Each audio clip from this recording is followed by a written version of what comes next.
Chers collègues, nous avons aujourd'hui le plaisir d'accueillir parmi nous Nicolas Schmit, le nouveau commissaire européen chargé de l'emploi et des droits sociaux. Monsieur le commissaire, tout d'abord, je souhaiterais vous féliciter pour votre nomination et vous remercier de vous joindre à nous durant les premiers jours de votre mandat, qui sont aussi les derniers du nôtre. Votre portefeuille occupe une place importante au sein de l'agenda européen, car les droits sociaux sont un pilier fondamental d'une union plus proche de ses citoyens. C'est la raison pour laquelle, depuis l'adoption du socle européen des droits sociaux, nous demandons un plan d'action détaillé concernant sa mise en œuvre et la présidente von der Leyen en a fait la promesse dans ses orientations politiques pour la prochaine Commission européenne. Ce plan d'action devra s'accompagner de financements nécessaires, notamment à travers le Fonds social européen plus. C'est ce que nous demandons dans notre Alliance pour la cohésion en faveur d'une politique de cohésion forte.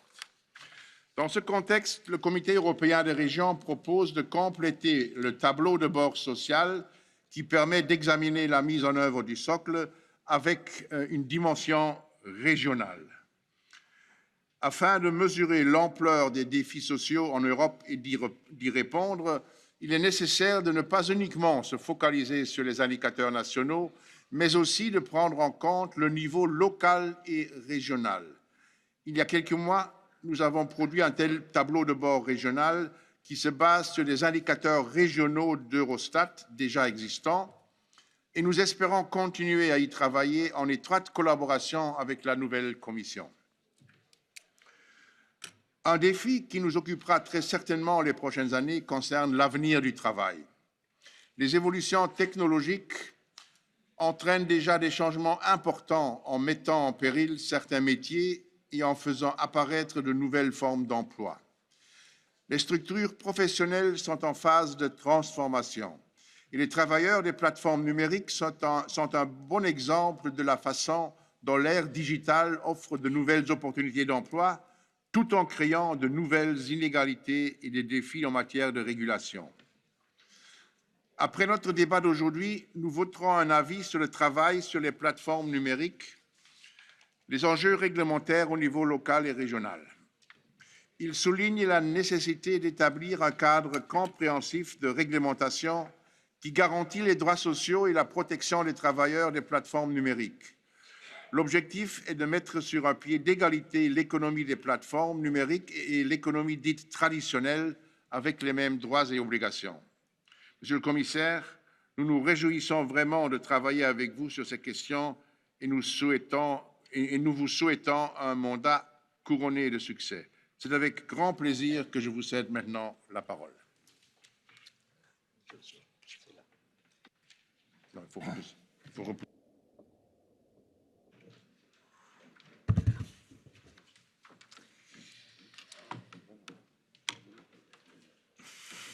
Monsieur le Président, chers membres du Comité des régions, Monsieur le Président, permettez-moi d'abord de vous remercier de cette invitation et de vous féliciter. Je sais que vous allez bientôt quitter ce mandat de président et je voudrais vraiment vous rendre hommage pour le travail que vous avez accompli pendant ce mandat. Vous avez donné non seulement de la visibilité au Comité des régions, mais vous avez surtout aussi mis l'accent sur le rôle important que ce comité joue dans la promotion de l'idée européenne et surtout dans l'action concrète de l'Europe dans les territoires. Je voudrais également vous exprimer tous mes vœux pour le 25e anniversaire de votre comité.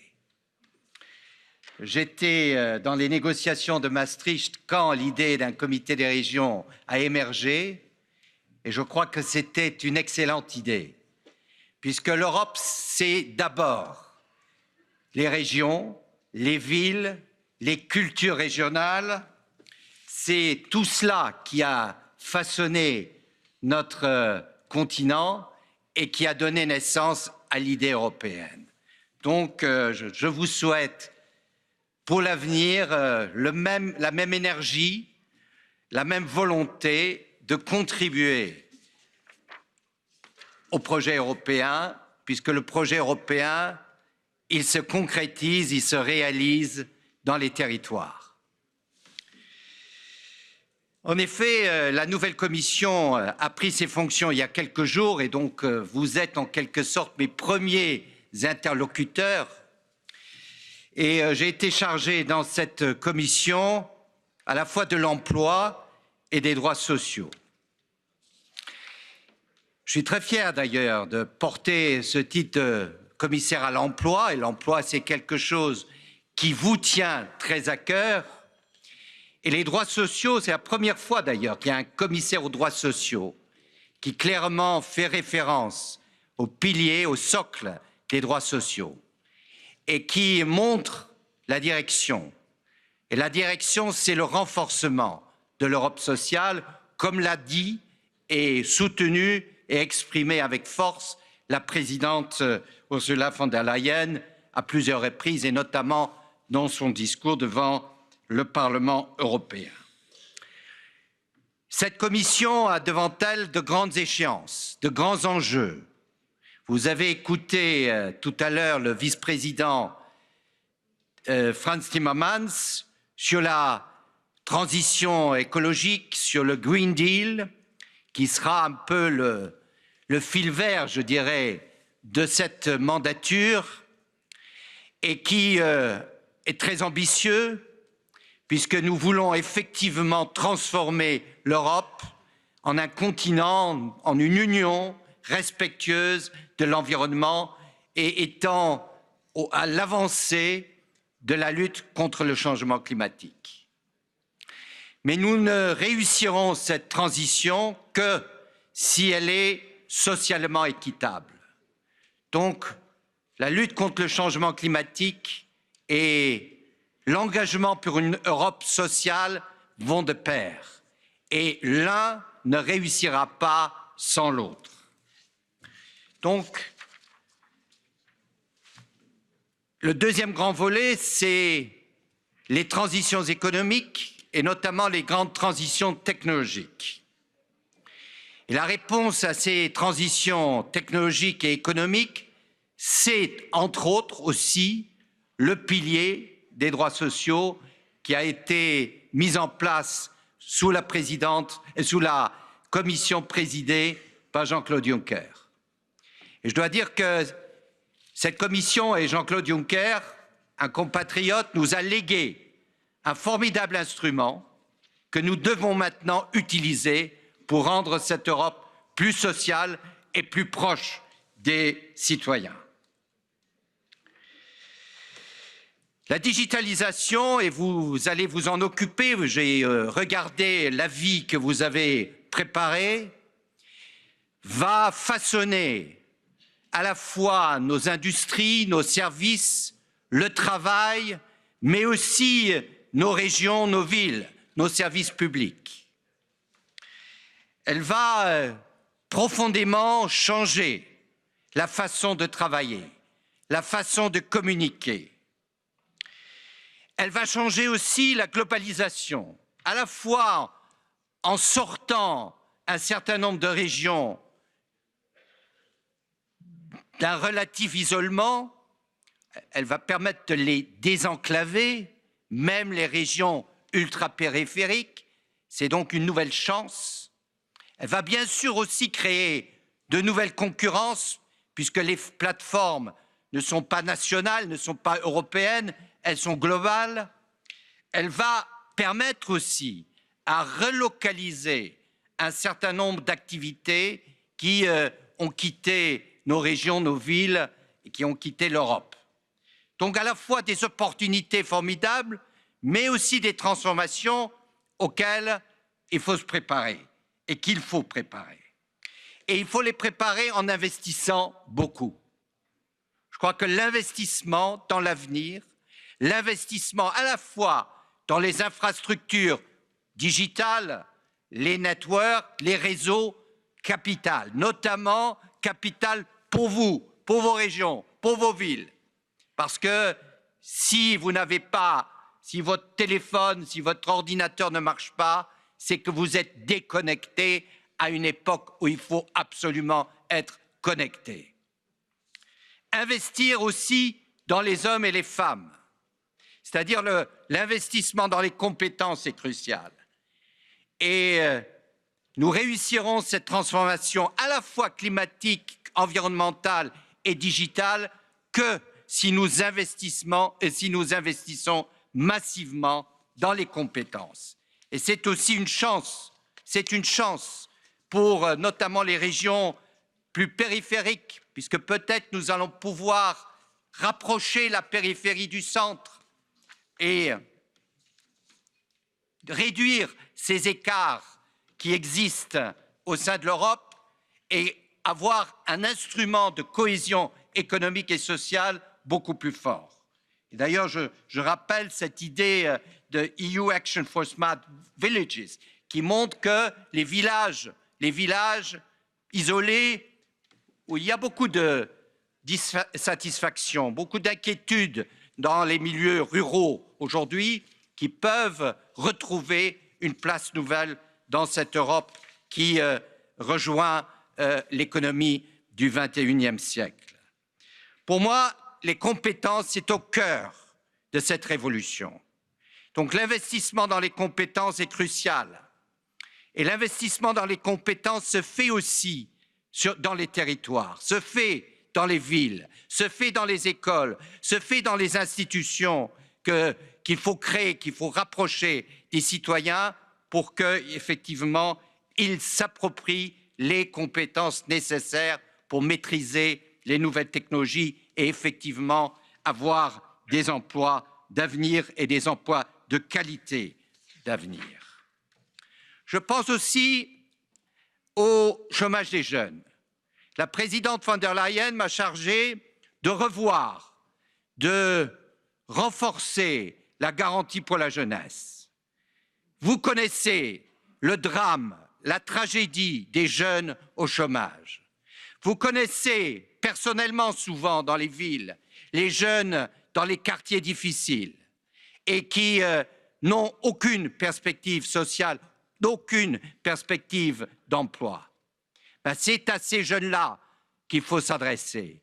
C'est avec vous que l'Europe doit aller les trouver et leur ouvrir une vraie perspective. Et c'est à cet égard que nous allons travailler sur cette garantie de la jeunesse, qui a été un grand succès, mais qu'il faut améliorer encore, renforcer. Et je salue tout à fait ce que le Parlement européen a voté, une rallonge du budget pour lutter contre le chômage des jeunes de, je crois, autour de 400 millions, qu'il faut effectivement utiliser pour sortir ces jeunes-là de la détresse et du désespoir, puisque l'Europe se renforce si les jeunes reprennent confiance et reprennent l'espoir. Nous sommes entrés dans une négociation difficile sur le cadre financier. Et dans ce contexte-là, il s'agit en tout cas de ne pas priver le Fonds social européen des ressources nécessaires, puisque c'est le Fonds social qui nous permet effectivement, au niveau européen, de mener un certain nombre de politiques sociales dans les régions, dans les villes, et notamment nous adresser aux plus vulnérables et à ceux qui en ont le plus besoin.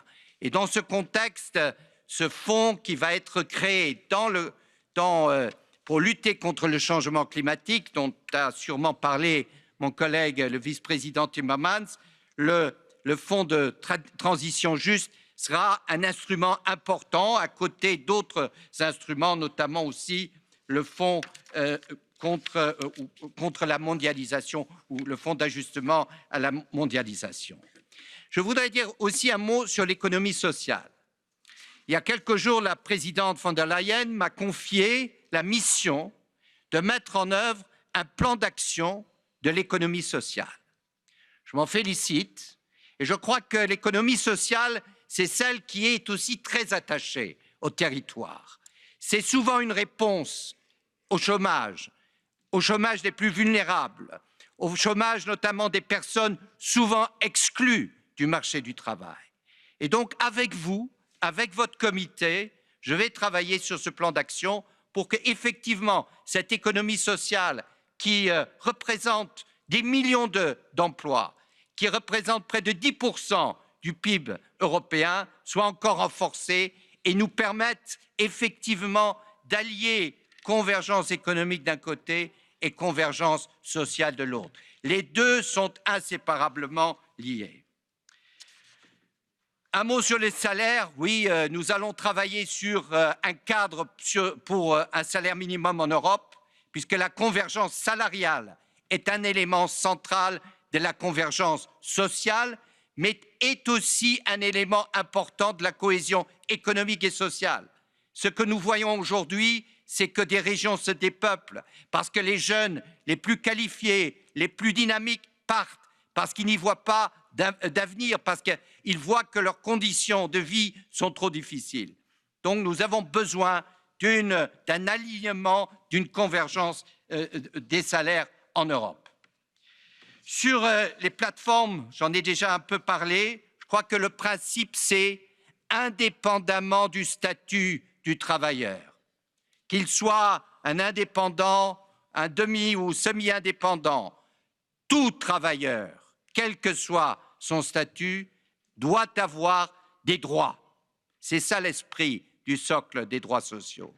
Doit avoir des droits à la protection sociale, doit avoir des droits à la négociation collective, doit avoir le droit aussi à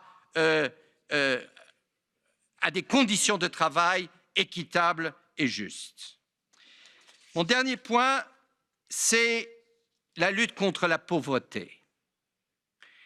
Nous avons remporté des petits succès dans cette lutte contre la pauvreté. Quand je lis que, effectivement, le taux de pauvreté est passé de 25% à 22%. Nous pouvons nous en réjouir, mais nous ne pouvons pas nous arrêter là. Donc, quand on sait qu'il y a 110 millions de pauvres en Europe ou de personnes menacées par le risque de pauvreté, nous avons une tâche énorme devant nous. Et la lutte contre la pauvreté, c'est d'abord la lutte contre les causes de la pauvreté. C'est la lutte pour une plus forte égalité. Et d'ailleurs, la présidente, je la cite encore une fois, a beaucoup plaidé pour l'égalité, une union de l'égalité dans tous les sens. Et la lutte contre la pauvreté, c'est d'abord une lutte pour plus d'égalité, pour plus d'équité en Europe. Nous avons comme un des grands projets dans ce cadre de la lutte contre la pauvreté une garantie pour l'enfance. Parce que des enfants pauvres viennent de familles pauvres, mais pire encore, reproduisent de la pauvreté, puisque deviendront souvent, généralement, malheureusement, des adultes pauvres et auront des familles pauvres. Donc c'est la pire des exclusions, c'est la pire des discriminations. Donc attaquer la pauvreté par les enfants, je crois, c'est extrêmement important. Donner à chaque enfant européen des droits à une école, des droits à une instruction, donner les droits à des soins médicaux, et c'est presque honteux de devoir le dire, à un repas convenable tous les jours. C'est honteux quand on sait qu'il y a des enfants, des milliers, des millions d'enfants en Europe qui n'ont pas ce droit-là. Et donc, nous allons travailler sur cette garantie pour l'enfance. Et là encore, je crois que votre comité et ceux qui le composent doivent nous aider, parce que la lutte contre la pauvreté des enfants, elle ne se fait pas à Bruxelles. Elle se fait dans les villes, elle se fait dans les régions, elle se fait même dans les quartiers. Donc, nous avons besoin de cette action locale pour effectivement réussir ce projet. Et un dernier mot sur le logement, parce que le logement est souvent au cœur même de l'exclusion sociale et de la pauvreté. Certes, je sais que l'Europe n'a pas de grandes compétences en matière de logement, mais nous devons aussi avoir un regard sur ce volet. Nous devons peut-être orienter plus de fonds sur la promotion du logement, sur l'assainissement des logements, et Frans Timmermans en a sûrement parlé. Il y a des millions ou des centaines de milliers de sans-domicile en Europe. Ce sont des exclus aussi du marché du travail. Et on ne récupère pas quelqu'un pour le marché du travail s'il n'a pas d'abord un logement. Donc nous devons, dans cette lutte contre la pauvreté, aussi intégrer une politique, bien sûr, qui ne sera pas réalisée au niveau européen, qui devra être déclinée au niveau national et régional, une politique du logement. J'ai dit, nous voulons une égalité dans tous les sens pour l'Europe. Nous voulons une union de l'égalité. Notre cap, c'est une économie au service de tous, au service de tous les citoyens, une économie qui travaille pour les gens. Je crois que là-dedans, le social est crucial, le social est très important. Alors j'ai lu avec beaucoup d'intérêt les propositions du Comité européen des régions pour renouveler l'Union européenne à partir du terrain. Travailler ensemble pour rapprocher l'Union européenne de ses citoyens. C'est une proposition que j'accepte très volontiers. Je partage votre idée d'une subsidiarité active, c'est-à-dire inclure les villes, inclure les régions dans le processus de prise de décision de l'Union. Et nous n'aurons des succès dans ces différents programmes que j'ai mentionnés que si nous arrivons à les faire arriver à prendre racine dans les territoires et dans les régions. Et donc je me réjouis de mettre en pratique cette subsidiarité active, de la mettre en pratique avec vous, avec le but de renforcer la dimension sociale de l'Union et ainsi de renforcer la cohésion économique et sociale au sein de l'Union pour une Union plus proche des citoyens, plus proche des territoires, une Union plus solidaire. Merci. Merci. Merci beaucoup, Monsieur le Commissaire. La petite dizaine de sujets que vous avez abordés se trouvent tous au cœur même des activités du Comité européen des régions. Et ce que vous avez dit nous rend très positifs et plein d'espoir pour les travaux que nous pourrons accomplir dans les mois à venir, pendant les mois et les années à venir. Et l'intérêt se manifeste aussi par le nombre d'intervenants. Nous avons maintenant 18 intervenants, mais le temps de parole sera respecté très strictement. Et sans tarder, je voudrais demander à Monsieur Geblewicz de commencer le débat.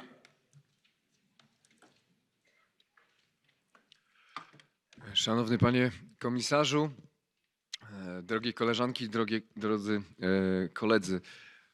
Ja bardzo się cieszę z tych słów, które przed chwilą usłyszałem, ponieważ Pan Komisarz zidentyfikował w mojej opinii bardzo dużo problemów dotyczących rynku pracy, dotyczących spójnego społeczeństwa, które chcemy w Europie budować, z którymi na co dzień zmagamy się w naszych miastach, w naszych regionach. Z wielką otwartością przyjmuję słowa dotyczące inwestycji w infrastrukturę cyfrową, identyfikację problemu młodych bezrobotnych, która tak mocno dotyka nasze miasta i regiony, ekonomii społecznej, wykluczenia oraz walki z ubóstwem. To wszystko są problemy, z którymi naprawdę możemy sobie świetnie radzić na poziomie lokalnym, jeżeli będziemy czuli dobre i mądre wsparcie ze strony Komisji Europejskiej i ze strony narzędzi, które posiada. Ponieważ przemawiam dzisiaj w imieniu mojej grupy politycznej, Europejskiej Partii Ludowej, my zawsze stawialiśmy na społeczeństwo konkurencyjne, a więc takie, które daje szansę rozwoju tym najbardziej ambitnym, tym najbardziej kreatywnym, ale z drugiej strony zawsze staraliśmy się podkreślać to, że musimy jako społeczeństwo być społeczeństwem spójnym, a więc społeczeństwem wrażliwym, a więc takim, który otacza troskliwą opieką te osoby, którym w życiu jest najtrudniej, które są wykluczone z bardzo różnych powodów z rynku pracy albo z możliwości pełnego funkcjonowania w naszym społeczeństwie.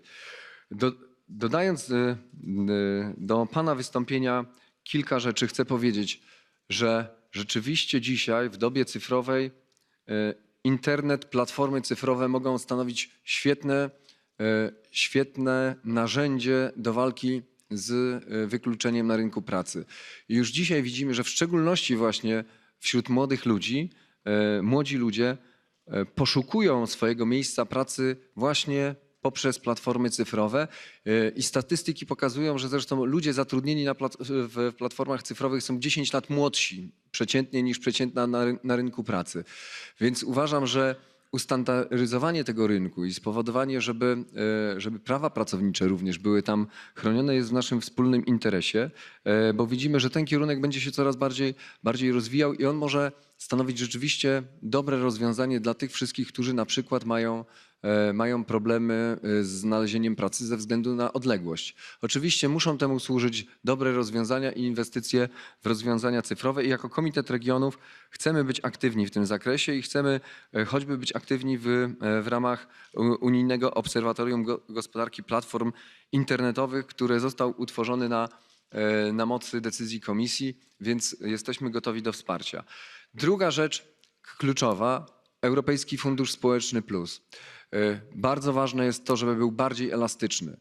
My na co dzień jako burmistrzowie, jako władze regionalne wiemy, jak może być to atrakcyjne narzędzie do wsparcia podnoszenia kompetencji oraz walki z wykluczeniem ludzi. Natomiast wciąż widzimy zbyt wiele sztywności, zbyt wiele barier, zbyt wiele utrudnień, więc wspólnie pracujemy nad tym, żeby to narzędzie było narzędziem jak najbardziej efektywnym, jak najbardziej skrojonym na miarę regionalnych i lokalnych wyzwań w ramach negocjacji przyszłego budżetu po 2021 roku. I ponieważ mój czas się kończy, a wiele rzeczy zostało poświęcone problematyce bezrobocia osób młodych, chciałbym również zwrócić uwagę pana komisarza na ekonomię, na srebrną ekonomię. Mamy starzejące się społeczeństwo, żyjemy na szczęście coraz dłużej. Powinniśmy robić wszystko, żeby budować dobre narzędzia do tego, żeby wykorzystywać również kapitał osób starszych na naszym rynku pracy, po to, żebyśmy stanowili naprawdę spójne społeczeństwo przez całe życie, społeczeństwo, które również szanse zawodowe daje osobom starszym. Dziękuję bardzo. Merci beaucoup. La parole est maintenant à notre collègue Karja Lainen.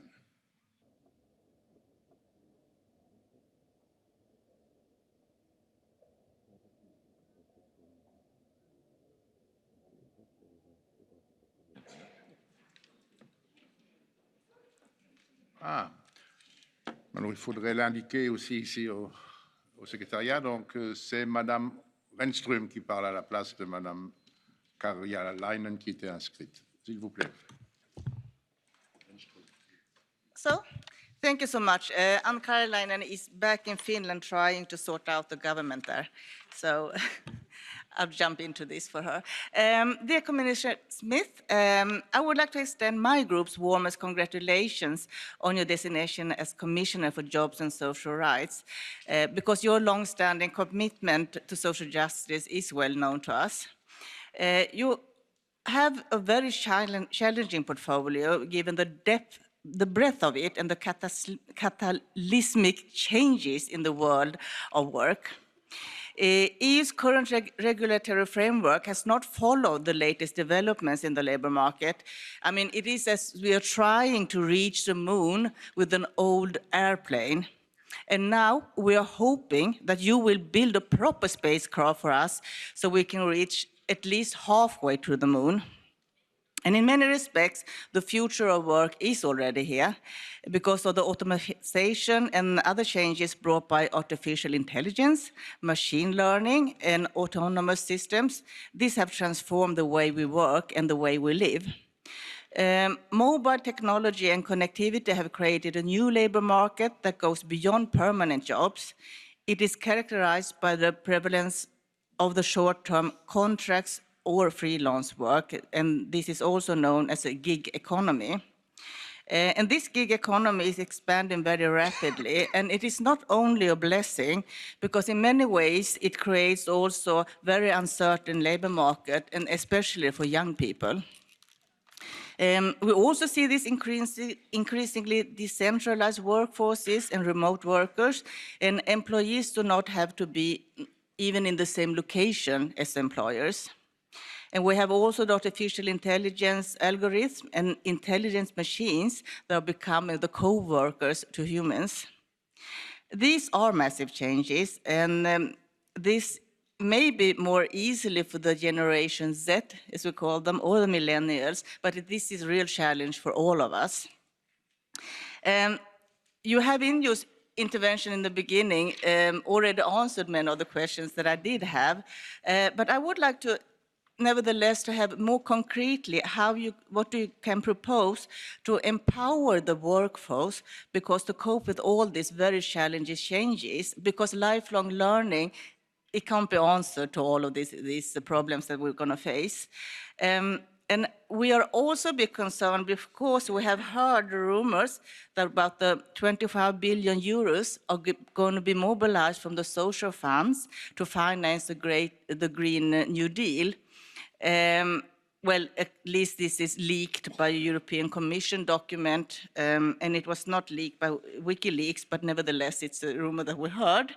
And we do believe that the new Green Deal is extremely important, so we wouldn't like to put you and Mr. Frans Timmermans in the different corners of a boxing fight about the funds, but you know that, like you mentioned, that the social funds are extremely important for the local and regional level if we're actually going to do any changes and do the work. So we would like just to hear what you have to say about this. Thank you. Merci beaucoup. Et maintenant, la parole à notre collègue Kate Finney. Thank you, President, and thank you very much, Commissioner, for joining us this morning. Commissioner, the Pillar of Social Rights is a crucial and ambitious initiative to protect social and employment policies across the European Union. Yet at the same time, many of the competencies required to implement the 20 principles lie with the Member States. And to this end, I was pleased during your hearing to hear you say that you intend to focus both on having concrete legislative proposals and financial supports to create a genuine social Europe. And more so, we welcome that the new Commission is giving an energy to this important initiative, and we hope that this is an opportunity to add real value to the lives of European citizens. My own local authority, Dún Laoghaire Rathdown County Council in Ireland, for the first time has 50-50 gender balance, and I'm glad that this is something we share with you in the Commission, who also have gender balance for the first time. But I think it's important to note that in business, in politics and in civil society at large, this is far from the norm. And it's now more important than ever that we increase women's participation in the labour market and that we work to close the gender pay gap. And these are top priorities for the Renew Europe group.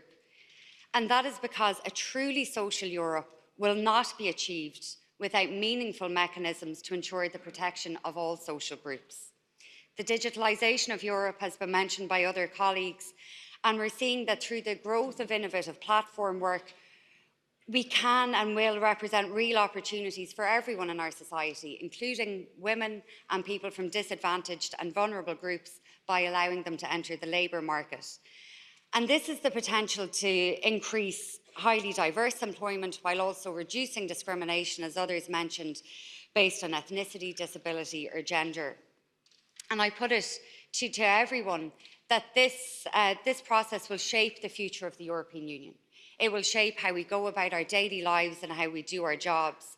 But as we face the diversification of the labour market, it's essential that we as politicians, as policymakers, as decision makers, make sure that the relevant upskilling and reskilling is in place so that everyone can adapt to fit the changing jobs market and that everyone can benefit from it. Commissioner, this is a decisive time for the effective implementation of the European Pillar, and I'm wondering, and I'd like to hear your views on how the initiative can be tailored or tweaked to meet the new and emerging challenges that we're seeing. How do we balance, on one hand, providing appropriate social protection and inclusion for everyone, while at the same time ensuring that the work that we're doing isn't hindering the progress that's been made with innovation and other developments? Thank you. Merci beaucoup. La parole est maintenant à notre collègue Piana. Sì, grazie Presidente, signor Commissario e signori colleghi. È un onore per me intervenire riguardo a un argomento così importante a nome del gruppo ICR.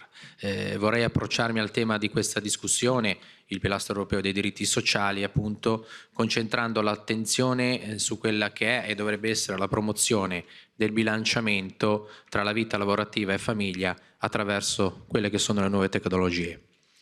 Ogni giorno, infatti, è un dato oggettivo, uomini e donne faticano a coordinare quella che è la loro vita lavorativa, sociale e familiare, ed è per questo che è sempre più necessario riuscire a utilizzare le nuove tecnologie, soprattutto quelle digitali, per una migliore organizzazione dell'orario di lavoro, aumentandone la flessibilità, in modo tale che la famiglia non debba passare in secondo piano rispetto al lavoro e viceversa. Diventa fondamentale quindi consentire a coloro che lavorano di poter creare intanto una famiglia, crescere direttamente i propri figli ed educare così le nuove generazioni. E in questo senso in Italia e soprattutto nella mia regione, la Liguria, si sono raggiunti nuovi traguardi con l'introduzione dei buoni asilo nido, che prevedono appunto uno stanziamento di 1.500 euro per utilizzare a fronte del pagamento delle rette e per la frequenza degli asili, e soprattutto è stato aumentato il congedo di paternità a 5 giorni per i padri di famiglia. Per le madri è stato previsto che possano scegliere di lavorare fino al 9° mese di gravidanza, previa autorizzazione medica ovviamente, e nei 5 mesi successivi di maternità possano essere utilizzati nella loro interezza subito dopo il parto. Come anche sono importanti i mutui agevolati per le famiglie numerose, sono tutta una serie di misure proprio per cercare di favorire l'incremento demografico in un paese che soffre costantemente questa riduzione del numero delle nascite, perché oggettivamente i nostri giovani non è né per cinismo né per egoismo, ma è normale.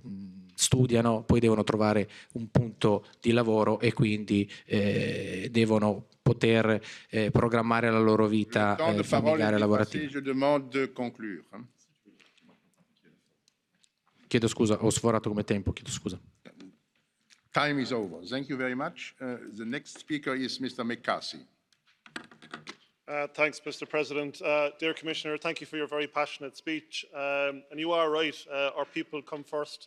Our citizens come first, and I have no doubt that's going to be a common thread through your work over the next 5 years, because it's our citizens' rights, living standards, working conditions, and access to opportunities that we need to protect, to achieve, and to ensure a socially inclusive Europe. And inclusivity is key to me and my political group. We need to empower our people and increase their participation in the labour market by investing in our European human capital. We need to prioritise universal access to education, digital literacy, upskilling and reskilling and lifelong learning. We do need to make sure that the European Pillar of Social Rights is effectively implemented, but also to address the gaps. I was delighted, Commissioner, that you actually mentioned the absence of housing as a competence of EU decision-making, and that's not good. And it's a comment as well that's actually been driven by the housing partnership of the EU Urban Agenda, and also at the heart of a European Citizens Initiative, Housing for All, which I would ask you to have a look at. So, dear Commissioner, I sincerely hope you will see the Committee of the Regions and its members as a valuable partner, building on our experience as the closest institution to the citizens. And we can help you further develop your policies. Thank you.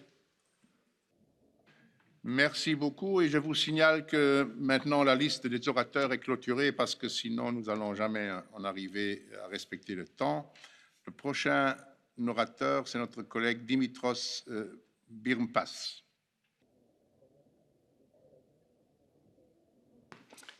Αξιότιμη Επίτροπε Σμιτ, θα ήθελα και εγώ με τη σειρά μου να σας συγχαρώ για την ανάληψη των καθηκόντων σας και εύχομαι η ατζέντα που παρουσιάσατε να γίνει πραγματικότητα. Θέλω όμως να εστιαστώ στο ζήτημα που αναφέρθηκαν πάρα πολλοί συνάδελφοι και αφορά τις συνθήκες εργασίας των εργαζομένων στις ψηφιακές πλατφόρμες. Μία από τις, όπως και εσείς αναφέρατε, μία από τις πολλές μεγάλες αλλαγές στον κόσμο της εργασίας που έχουμε αυτή την περίοδο. Έχω την τιμή να είμαι ο εισηγητής της νομοδότησης της Επιτροπής μας, που είναι και το πρώτο θεσμικό όργανο της Ευρώπης που αναφέρεται σε αυτό το ζήτημα. Και όπως και εσείς αναφέρατε, οι ψηφιακές πλατφόρμες είναι ένα αναπόσπαστο κομμάτι της ευρωπαϊκής οικονομίας, το δείχνουν οι δείκτες και συνεχώς αυτό επεκτείνεται. Αυτό μας δίνει πάρα πολλές ευκαιρίες, αναφερθήκατε και εσείς, αναφέρονται και τα κείμενα, σε σχέση με το πώς αντιμετωπίζουν τα προβλήματα των εργαζομένων στις πλατφόρμες, οι εργοδότες και οι εργαζόμενοι.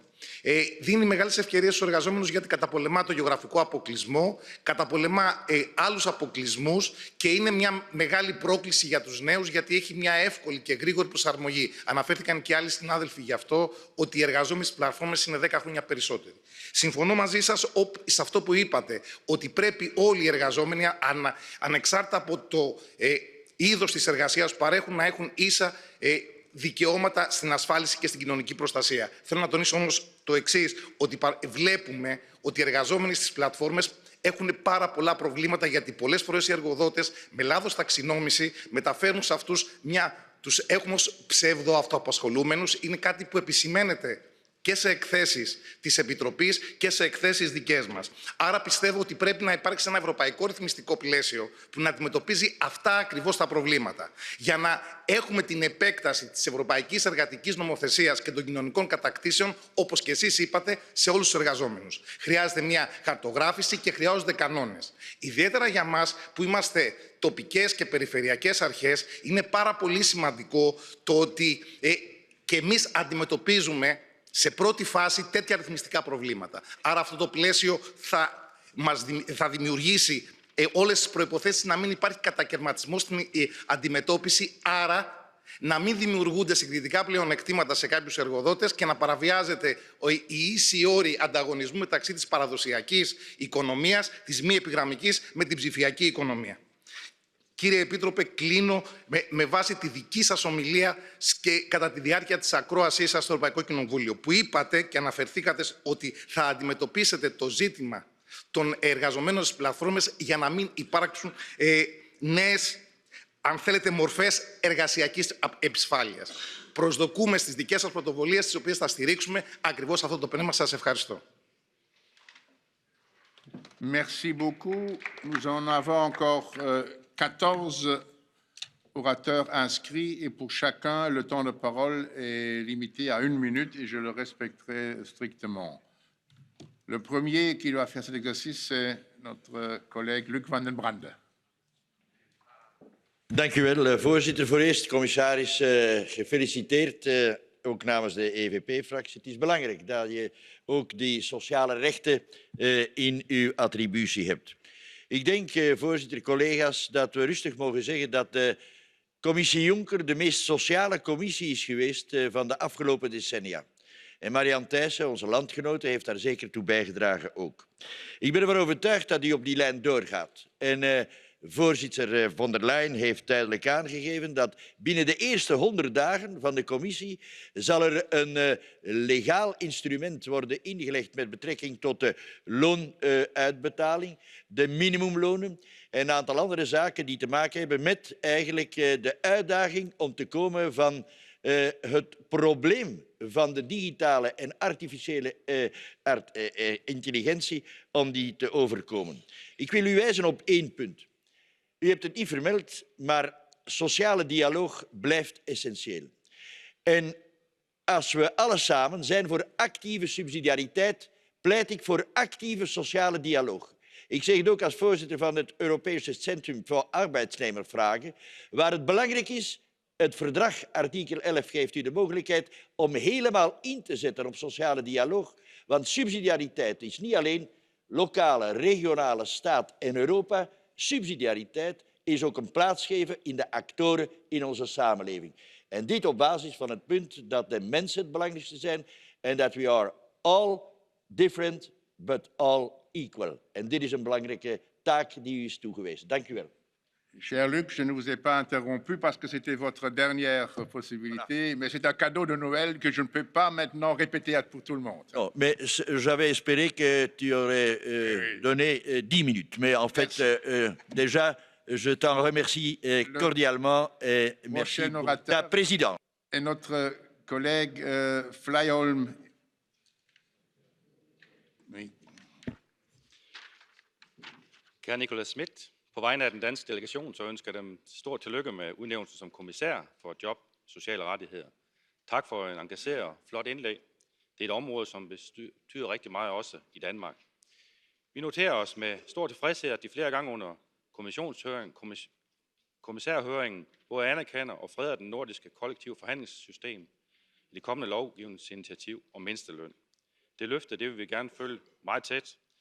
En af vores store bekymringer er, at det juridiske instrument om fair mindsteløn implementeres som et direktiv. Det giver EU-domstolen beføjelse til at gribe ind i lønfastsættelsen og undergrave det, der i dag er arbejdsmarkedsparters ansvar i de nordiske lande, som vi kender i dag. Vi opfordrer derfor kommissionen til at overveje andre mulige juridiske instrumenter, der sikrer national kompetence med hensyn til lønfastsættelsen. Djævlen ligger som bekendt i detaljen, og vi ønsker ikke at ødelægge den model, som allerede fungerer rigtig godt i dag.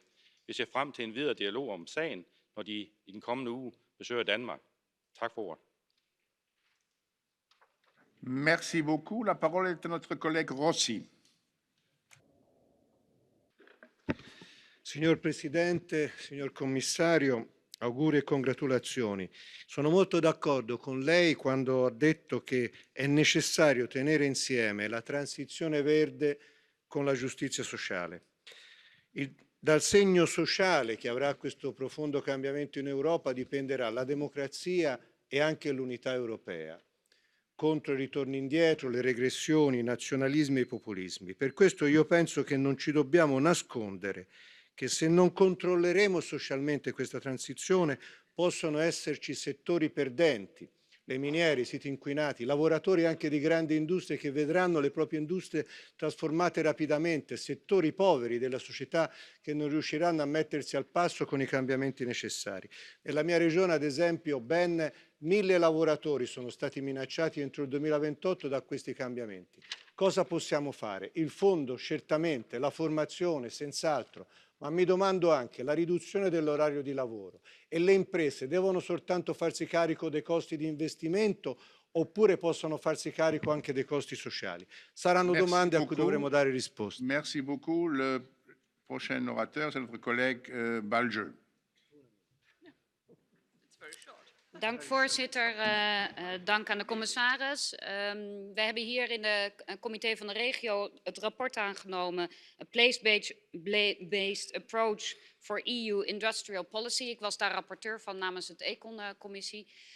Daarin werd er inderdaad de zorgen van de regio's aangegeven dat juist de transitie voor de industrie, zoals ook door de vorige spreker aangegeven, een belangrijke verandering is, waarin heel erg geïnvesteerd moet worden in vaardigheden. Dat doen wij zelf ook in mijn eigen provincie Zuid-Holland, waarin we een Human Capital Agenda hebben gemaakt, waarin we zoeken naar hoe wij medewerkers kunnen laten ontwikkelen.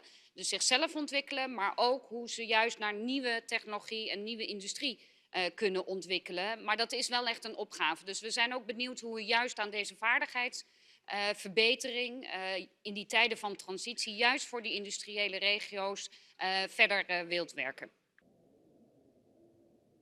Merci beaucoup. La parole est maintenant notre collègue Aguilar.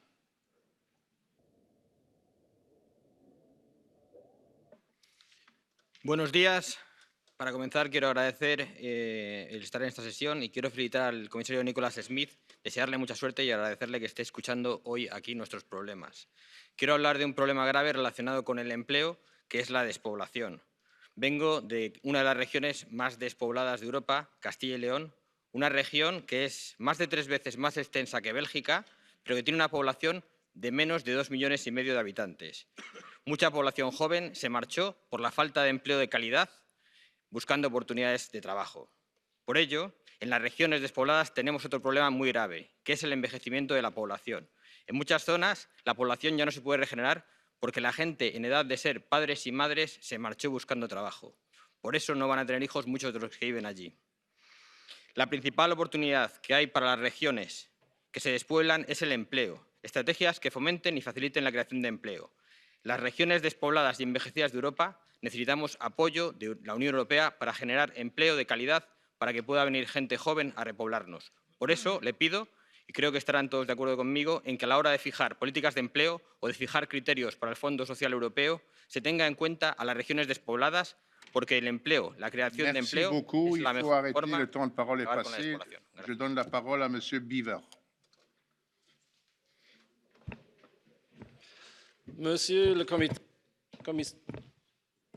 commissaire, lieve vriend Nicolas Schmit, comme votre première réunion, vous avez accepté de rendre visite au comité des régions. Vous soulignez ainsi votre intérêt pour les villes, communes et régions, et je connais votre engagement et votre sympathie pour le comité des régions. La Commission a présenté un programme ambitieux avec, à côté du Green Deal, le dossier de l'emploi et des droits sociaux pour lequel vous portez la responsabilité. Et vous aurez du travail avec l'introduction d'un salaire minimum à travers toute l'Europe, la cohésion sociale, la pauvreté, la sécurité et la santé au travail et tous les chantiers évoqués par vous. Mais il faut surtout donner des perspectives à la jeunesse et leur procurer toutes les chances de trouver un emploi décent et satisfaisant.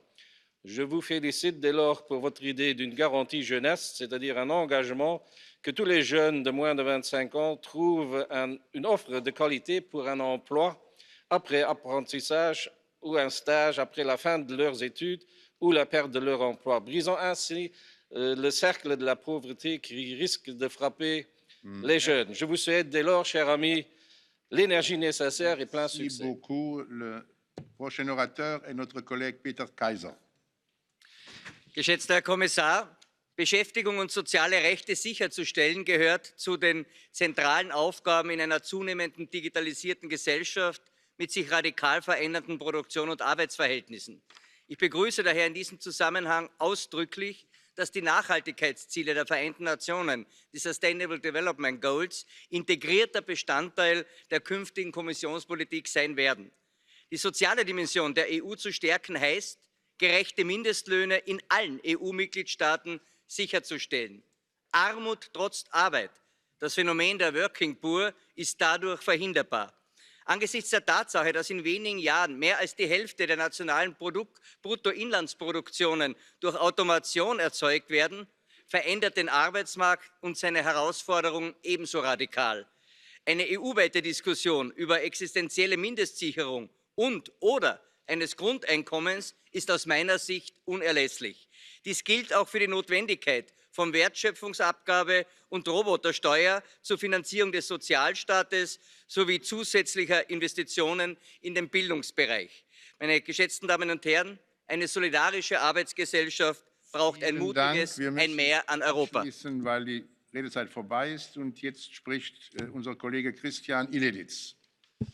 Sehr geehrter Herr Kommissar, im Rahmen der europäischen Säule sozialer Rechte hat die Europäische Kommission auf das Recht auf bezahlbare und hochwertige Langzeitpflegedienste, insbesondere häusliche Pflege und wohnortnahe Dienstleistungen festgelegt, im Grundsatz 18.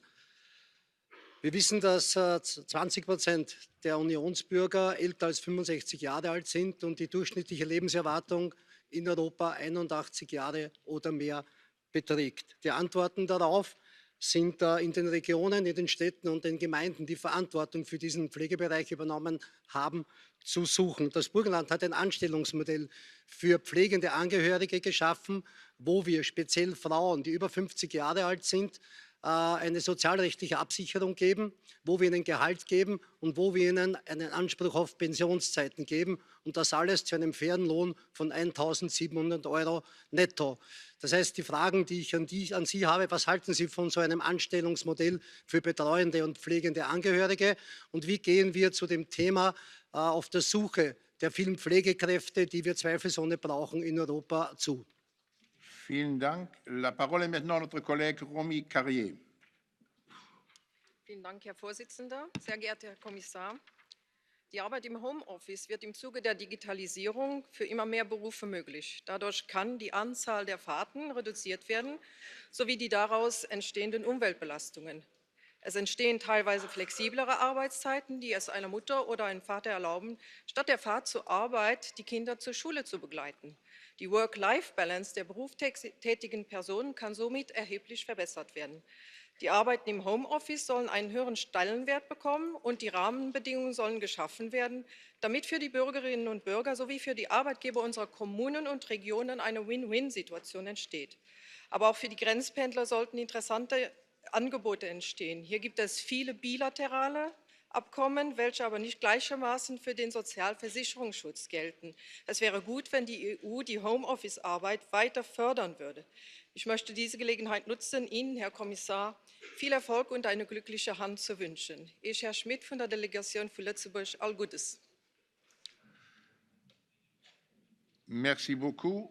La parole est à notre collègue Paula Fernández. Muchas gracias, presidente. Señor comisario, en primer lugar, felicitarle por su nombramiento. Usted ha anunciado que pondrá los derechos sociales para todos y la inclusión social en el centro de sus prioridades. Coincidimos con ello. El Pilar Europeo de Derechos Sociales, proclamado en noviembre de 2017, pretende otorgar derechos nuevos y más efectivos a los ciudadanos y apoyar sistemas de bienestar justos y que funcionen correctamente. En Cantabria, creemos que las políticas sociales y de empleo europeas necesitan un nuevo enfoque.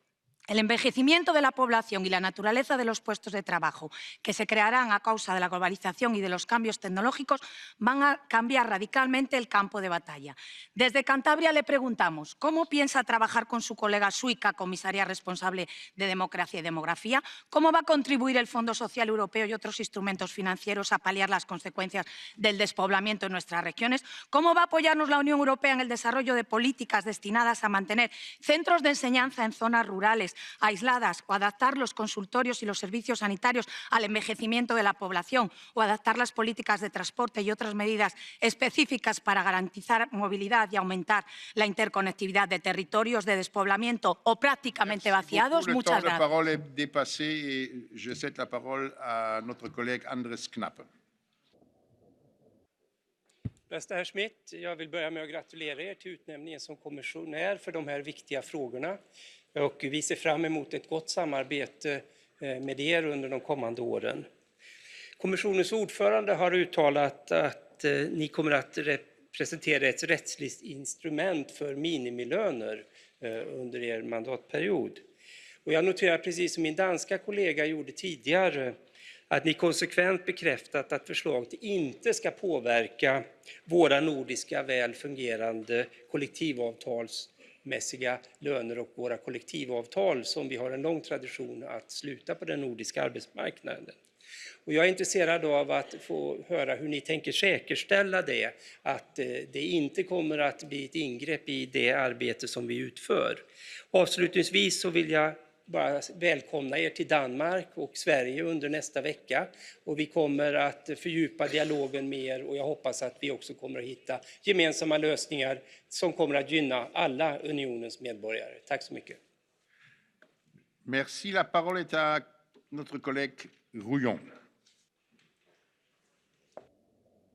Oui, monsieur le commissaire, ce matin, vous avez bien fait de rétablir les choses et puis aussi de dire que la lutte contre la pauvreté, contre la précarité est indispensable et doit accompagner la lutte contre le réchauffement climatique et pour le pacte vert. Je suis maire d'une des communes les plus pauvres de France avec 50% de logements sociaux. Je sais ce que c'est que la pauvreté dans ma ville et beaucoup d'enfants n'ont pas la possibilité d'avoir un repas correct.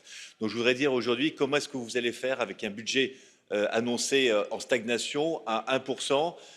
Pour aider les communes et les collectivités qui veulent avoir une action extrêmement forte en faveur de la transition énergétique qui permet aussi de transférer des moyens vers les populations les plus pauvres. Je sais qu'en particulier l'isolation des bâtiments dans ma ville a permis de redonner du pouvoir d'achat aux plus pauvres. Il faut faire le lien entre la transition énergétique, la croissance et la lutte contre la pauvreté. Et aussi concrètement, vous avez annoncé un plan historique contre la pauvreté des enfants. Qu'allez-vous faire dans le cadre du budget contraint de l'Union européenne? Merci, monsieur le commissaire, de votre réponse. Merci beaucoup. La parole est maintenant à notre collègue Agorastos. Ευχαριστώ κύριε Πρόεδρε, συγχαρητήρια κύριε Επίτροπε. Χαίρομαι που υπάρχει σχέδιο. Αρχεί το σχέδιο να υλοποιηθεί γρήγορα. Αλλά η αντιμετώπιση της ανεργίας αλλά και της εργασίας δεν είναι μια πράξη ανθρωπισμού. Είναι μια πράξη δικαιοσύνης. Δεν είναι κάτι το οποίο έχει δημιουργήσει η φύση. Είναι φτιαγμένη από τον άνθρωπο. και μπορεί να εξυπηρεστεί και να εξασφαλιστεί μόνο στις ενέργειες των ανθρώπων. Γι' αυτό ας πάρουμε αυτή τη δυνατότητα που μας δίνεται στα χέρια μας και ας κάνουμε γρήγορες κινήσεις, γιατί το μέλλον της Ευρώπης κρίνεται από τις θέσεις εργασίας αλλά και από την ικανοποιητική αμοιβή, ώστε οι άνθρωποι να μπορούν να ζουν ικανοποιητικά και να μην προστρέχουν σε άλλες μεθόδους. Η Ευρώπη αντιμετωπίζει και ένα άλλο μεγάλο πρόβλημα, το οποίο σηκώνει η χώρα μου, η Ελλάδα, το προσφυγικό μεταναστευτικό. Και εκεί, κύριε Επίτροπε, σας παρακαλώ πολύ, ένα ειδικό πρόγραμμα για να μην δημιουργηθεί overdose στην ελληνική κοινωνία. Ευχαριστώ. Merci. Et le dernier orateur, notre collègue Sousa. Senhor Presidente, Senhor Comissário, caros colegas, a crise no acesso à habitação constitui hoje um problema sistémico e global, atingindo a maior parte dos Estados-membros. Este é um tema central para o desenvolvimento da União Europeia, considerando que condiciona a qualidade de vida e a segurança das comunidades. Neste contexto, visando garantir o acesso a uma habitação digna para cada família, a preços compatíveis com os seus rendimentos, propõe-se que os governos nacionais exerçam a função de regulação, mas deixem que sejam os municípios a definir as políticas específicas e que os governos nacionais apoiem financeiramente as autarquias na implementação de programas locais de apoio ao arrendamento e na construção de habitações a custos controlados. Também se propõe, Sr. Comissário, que a União Europeia monitorize o funcionamento do setor, efetuando o diagnóstico e análise da situação dos diferentes Estados-membros, inclusivamente faça uma análise prospectiva. Por último, propõe-se que a União Europeia assegure o financiamento de projetos de habitação sem fins lucrativos e acessíveis e sustentáveis. Muito obrigado. Et je vous remercie beaucoup.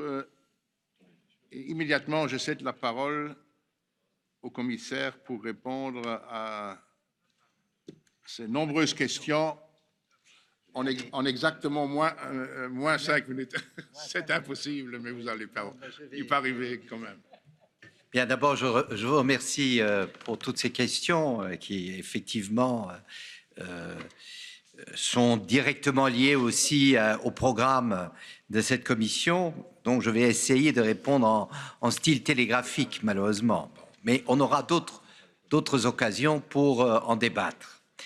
Sur les plateformes, je crois que la mission qu'on m'a confiée, c'est de mettre en place un cadre social de droit pour que, effectivement, tous les travailleurs sur les plateformes aient des droits identiques aux autres travailleurs. Donc, cela doit être fait en Europe, mais bien sûr, nous devons aussi travailler dans des organisations comme l'OIT, puisque les plateformes sont souvent des plateformes internationales globales, donc il faut aussi travailler à l'échelle internationale. Mais il ne s'agit pas que l'Europe prenne du retard, puisque quand je vois que déjà aux États-Unis, en Californie, on a adopté une loi pour mieux protéger les travailleurs sur les plateformes, c'est quand même intéressant de voir que ceux qui ont inventé l'économie des plateformes, maintenant, se rendent compte qu'il y a quand même quelques problèmes sociaux. Sur l'équilibre homme-femme, je crois que c'est au cœur même du travail de la Commission. Et d'ailleurs, Madame von der Leyen a donné une indication très claire au niveau de la composition de la Commission, au niveau de la composition des équipes des commissaires. C'est ma collègue Elena Dalli qui va surtout s'occuper de cela. Mais bien sûr, il est plus que temps d'annuler définitivement cet écart de salaire entre hommes et femmes. Donc nous devons véritablement prendre des mesures concrètes, mais aussi contraignantes pour que cet écart, qui reste encore considérable au niveau notamment du salaire homme-femme, soit réduit à zéro. Je partage tout à fait ce qui a été dit sur l'équilibre vie professionnelle, vie familiale. Je dois dire, la commission précédente a beaucoup travaillé là-dessus. D'ailleurs, elle a introduit un congé de paternité, non pas de 5 jours, mais de 10 jours. Donc, nous allons continuer sur cette lancée Et à la fois, la digitalisation nous donne des moyens pour mieux agencer cet équilibre, mais elle constitue aussi des dangers, puisque finalement, la notion de temps de travail devient beaucoup plus flexible et beaucoup plus difficile à définir. Donc, nous devons aussi regarder ce que ça signifie au niveau du temps de travail pour que, effectivement, cet équilibre vie familiale, vie professionnelle soit assuré. Je suis d'accord que, j'en ai pas parlé, mais le dialogue social est clé, est absolument indispensable. Et d'ailleurs, nous allons le renforcer. Nous allons, d'ailleurs, pas plus tard que hier, le commissaire Timmermans a réuni les syndicats pour discuter d'une transition juste. Et la même chose vaut, bien sûr, aussi. Hier, j'étais à une réunion avec l'industrie de l'automobile. Donc, nous allons vraiment continuer sur la voie du dialogue social. Alors, une question importante, et là, je veux être très clair, sur le cadre légal en matière de salaire minimum en Europe. J'ai pas fait une promesse, j'ai pris un engagement. Et d'ailleurs, mon premier voyage en dehors de Bruxelles, ce sera au Danemark et en Suède. Et qu'on me comprenne très bien, moi je suis d'abord et avant tout pour les négociations collectives. D'ailleurs, si on introduit un cadre pour le salaire minimum, on veut en même temps, dans l'optique d'une économie sociale de marché prônée par Madame von der Leyen, on veut renforcer la négociation collective.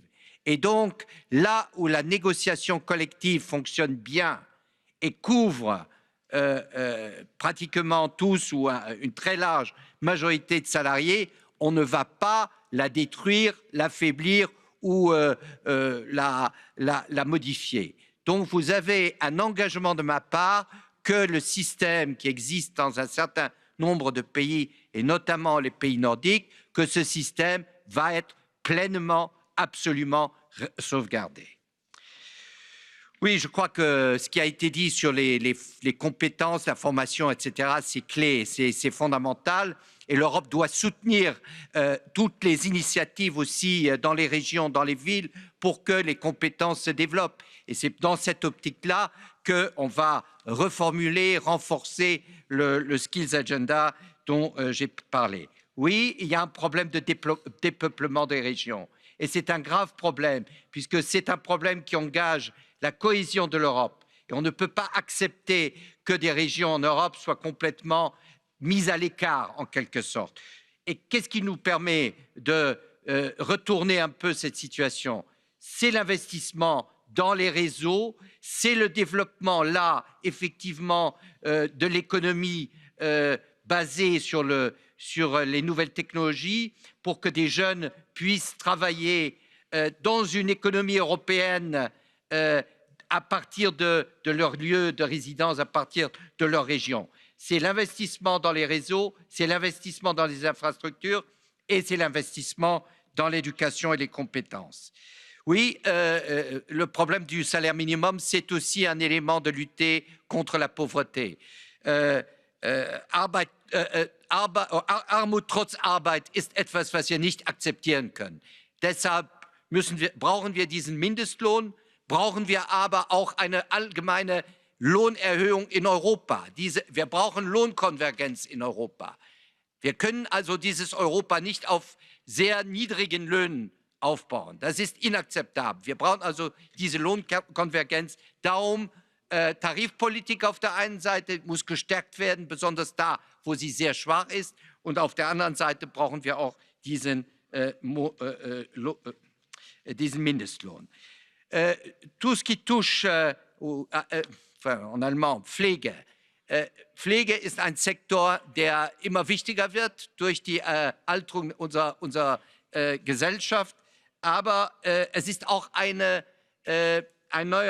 neues Mittel, um viele Arbeitsplätze zu schaffen. Und ich begrüße das, was Sie beschrieben haben, dass man über die Pflege Menschen den Weg zurück in das Arbeitsleben ermöglicht.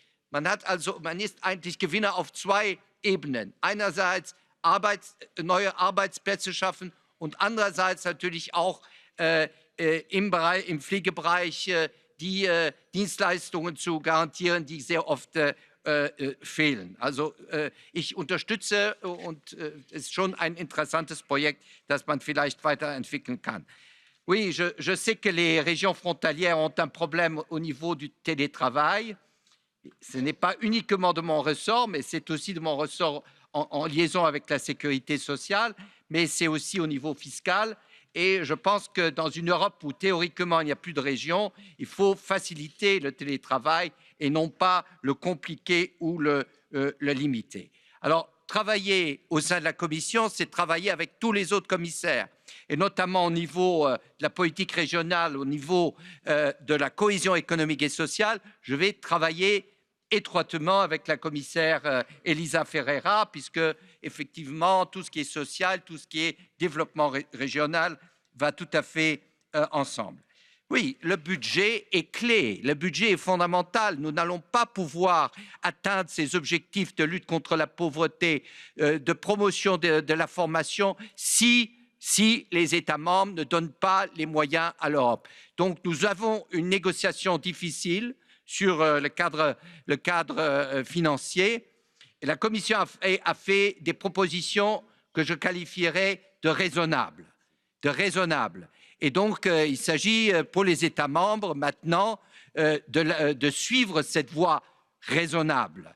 Si maintenant on pense qu'on peut faire plus de politique dans tous les domaines avec beaucoup moins de moyens, il faut nous expliquer comment faire, parce que je crois que cette solution, pour le moment, personne ne l'a encore trouvée. Donc nous allons nous battre aussi pour des moyens financiers suffisants pour que ces objectifs soient atteint. Mon dernier point, c'est le logement.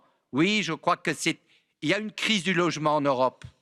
Il y a une crise du logement en Europe et la crise du logement est aussi un élément d'une crise sociale plus profonde. Et donc, nous devons, avec les États membres, avec les régions, avec les villes, aborder cette question et essayer comment, à travers des investissements dans le logement abordable, ce qui est aussi une source d'emploi et une source de croissance et quelque chose qui peut aider aussi la transition écologique et énergétique et surtout, à la fin, aider les personnes qui cherchent un logement. Je connais les situations, y compris dans le pays dont je proviens. Voilà. Merci beaucoup, Monsieur le Commissaire.